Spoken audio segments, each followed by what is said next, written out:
கண்டிப்பாக நீங்கள் சாப்பிட மாட்டீங்க. இது லைஃப் லைன் ரேட்டுக்கு இல்லைனா குறைச்சிடுவீங்க.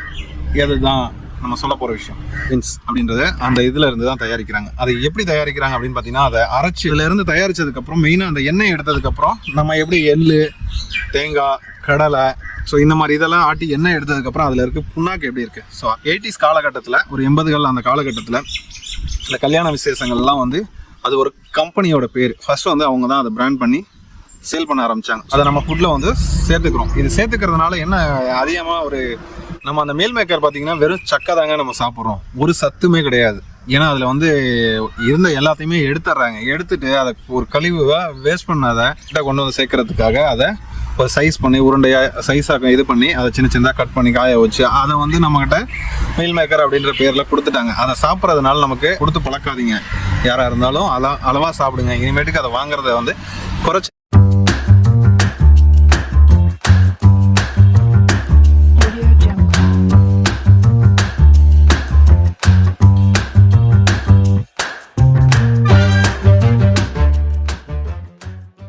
எல்லாருக்கும் விஸ்டம் கிச்சன் சார்பாக வணக்கம். இன்றைக்கி எதை பற்றி பார்க்க போகிறோம் அப்படின்னு பார்த்தீங்கன்னா, ஒரு அருமையான விஷயங்க.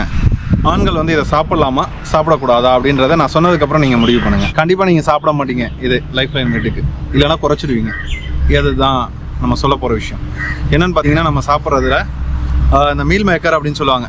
மீன் மேக்கர் அப்படின்னு சொல்லிட்டு நம்ம வில்லேஜில் தான் சொல்லுவாங்க, கேட்க தெரியாதவங்க. அது ஆக்சுவலாக வந்து மீல் மேக்கர் அப்படின்றது அதோட பேர். நம்ம அந்த பிரியாணிலலாம் போடுவாங்களா, தக்காளி சாதம் பிரியாணி, இந்த மாதிரி பிரியாணி பன் அப்படின்னு சொல்லுவாங்க பிரியாணியில் போடுறது. அது எதில் இருந்து தயாரிக்கிறாங்க அப்படின்னு பார்த்தீங்கன்னா, சோயா அப்படின்ற ஒரு பருப்பு இருக்குது. ஸோ சோயா பீன்ஸ் அப்படின்றது அந்த இதில் இருந்து தான் தயாரிக்கிறாங்க. அதை எப்படி தயாரிக்கிறாங்க அப்படின்னு பார்த்தீங்கன்னா, அதை அரைச்சி எண்ணெய் எடுப்பாங்க, சோயாவிலேருந்து பால் எடுப்பாங்க, அப்புறம் அந்த சோயா சாஸ் நம்ம நூடுல்ஸ் ரைஸுக்கெலாம் போடுறாங்களா அந்த ரைஸ் கருப்பா அந்த சாஸு அது தயாரிக்கிறாங்க. அதிலேருந்து தயாரித்ததுக்கப்புறம் மெயினாக அந்த எண்ணெய் எடுத்ததுக்கப்புறம் நம்ம எப்படி எள்ளு, தேங்காய், கடலை, ஸோ இந்த மாதிரி இதெல்லாம் ஆட்டி எண்ணெய் எடுத்ததுக்கப்புறம் அதில் இருக்க புண்ணாக்கு எப்படி இருக்குது. ஸோ அதே தாங்க இந்த இதுவும் மீல் மேக்கரும். அதுதான் தெரியாதவங்க தெரிஞ்சுக்குங்க. அதுதான் நம்ம ரெகுலராக நம்ம பிரியாணியில் போட்டு சாப்பிட்டுட்ருக்கோம். அதை வந்து 80s காலகட்டத்தில், ஒரு 80கள் அந்த காலகட்டத்தில் இந்த கல்யாண விசேஷங்கள்லாம் வந்து ஒரு பிரியாணியில் போட்டு யூஸ் பண்ண ஆரம்பித்தாங்க. அது வந்து எல்லாத்துக்கும் அந்த டேஸ்ட்டு பிடிச்சி போச்சு. வெஜிடபிள் இப்போ ஒரு கறி சாப்பிட்ற மாதிரி, ஆட்டுக்கறி, கோழிக்கறி சாப்பிட்ற மாதிரியே அந்த டேஸ்ட் இருக்கிறதுனால அதை வந்து ரெகுலராக யூஸ் பண்ண ஆரம்பிச்சிட்டாங்க.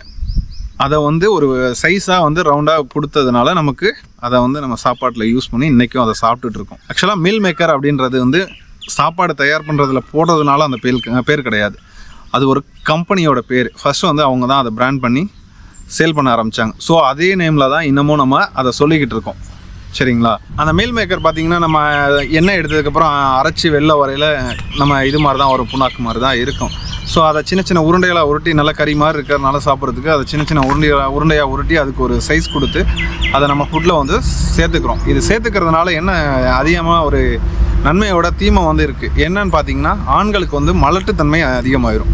விந்தணு குறைபாடு, மலட்டுத்தன்மை, இந்த மாதிரி ஹார்மோன் பிரச்சனை, இந்த மாதிரி இதெல்லாம் வந்துடுங்க. அதனால் அளவோடு எடுத்துக்கிட்டிங்க அப்படின்னா இது கண்டிப்பாக எல்லாத்துக்குமே நல்லது. நம்ம அந்த மீல் மேக்கர் பார்த்திங்கன்னா வெறும் சக்கை தாங்க நம்ம சாப்பிட்றோம், ஒரு சத்துமே கிடையாது.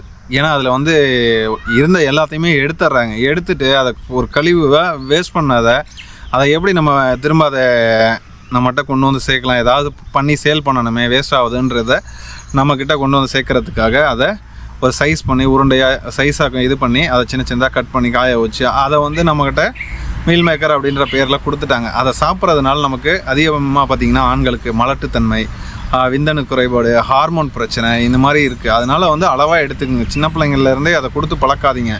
யாராக இருந்தாலும் அளவாக சாப்பிடுங்க. இனிமேட்டுக்கு அதை வாங்குறத வந்து குறைச்சிருங்க. இனிமேட்டுக்கு நீங்கள் பிரியாணியில் அந்த மீல் மேக்கர் யூஸ் பண்ணுவீங்களா, அதுக்கு ஆல்டர்னேட்டிவாக என்ன யூஸ் பண்ணலாம் அப்படின்னு பார்த்தீங்கன்னா, நீங்கள் பட்டாணி, பச்சை பட்டாணின்னு சொல்கிற அந்த ட்ரையோ இல்லை ஃப்ரெஷ்ஷோ அது யூஸ் பண்ணுங்கள். சுண்டல் யூஸ் பண்ணுங்கள்.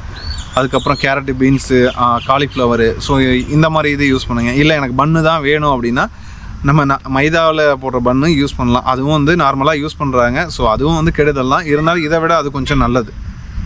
இந்த பண்ணை கம்பேர் பண்ணல அது கொஞ்சம் நல்லது. அதை எடுத்துக்குங்க.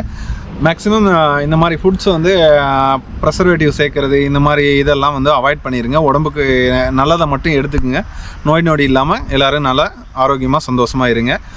இதே மாதிரி யூஸ்ஃபுல்லான வீடியோஸ் வந்து நம்ம இதில் நிறைய போட்டுட்ருக்கோம். உங்களுக்கு ஏதாவது டவுட்ஸ் இருந்தாலும் இல்லை வேறு ஏதாவது வீடியோ இது மாதிரி பண்ணணும், ஏதாவது சந்தேகங்கள் இருந்தாலும், நல்லது கெட்டது இதை பற்றி தெரிஞ்சுக்கணும், வீடியோஸை பற்றி புதுசாக போடுங்க அப்படின்னாலும் நீங்கள் கமெண்டில் வந்து எங்களுக்கு தெரியப்படுத்துங்க.